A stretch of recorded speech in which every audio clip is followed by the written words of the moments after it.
Andy Andrews is a best-selling author and one of the leading business consultants in the country.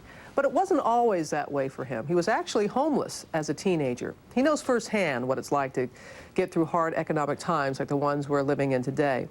This morning, he tells us about his brand new book of fiction, The Noticer is the name of it, which is based on his real life and full of advice that we can all use during these tough days.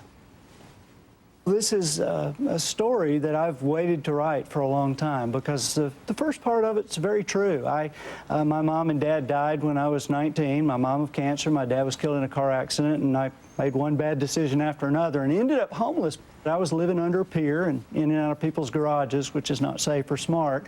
But an old man found me and under my pier, and his name was Jones. We didn't call him Mr. Jones, we called him Jones.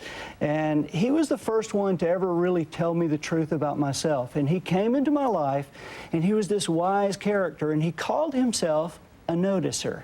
He said, when God was passing out talents, I didn't get the cool ones. I can't sing great, I can't run fast. I notice little things that make a big difference. I give perspective.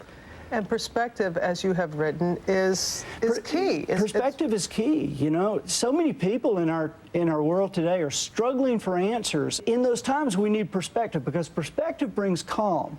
Calm leads to clear thinking. Clear thinking yields ideas, and from ideas, we get answers. What happened to you that you were able to be where you are right now? I started asking myself every day, what is it about you that other people would change if they could? Andy, what is it about the way you act? Well, you know, we don't want to be around whiny, moany, groany, complaining people. And so they get fewer opportunities, they get fewer yeses. But the people we want to be around, they get opportunities, they get the yeses because we like being around them. I had to learn to smile while I talked. I had to learn that, you know, because I looked like I was in a bad mood all the time. I mean, I wasn't, I just looked like it. And if you look like it and people think you are, they treat you like you are. And so I had to learn that if you smile while you talk and you start nodding while you're smiling, people nod and smile. You know, I mean, look at, you're nodding. You know, you're nodding and smiling. I mean, when people are nodding and smiling, they can't say no to anything. This is something that really struck me in the book, and I hope you repeat the story because there is a difference between intention and action. Yeah, the old man says in the book, he's trying to make a point, and he says, look, 4 seagulls sitting on a log. One of them decides to fly away. How many are left? And the guy says, 3. He says, no, 4. Because the seagull just decided to fly away. He didn't actually fly away. You've got to take the action. You have to, because we can think it really well up here, but it's actually taking the steps and moving forward and doing something. What are you hoping, Andy?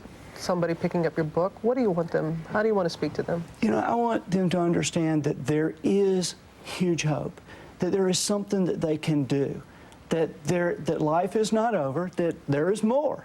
There is more, and that there are specific guidelines that you can follow. You know, you may not be equipped today to make a huge difference that you're looking for, but you are equipped today to move toward that difference. You can't do everything today, but by gosh, you can do something today.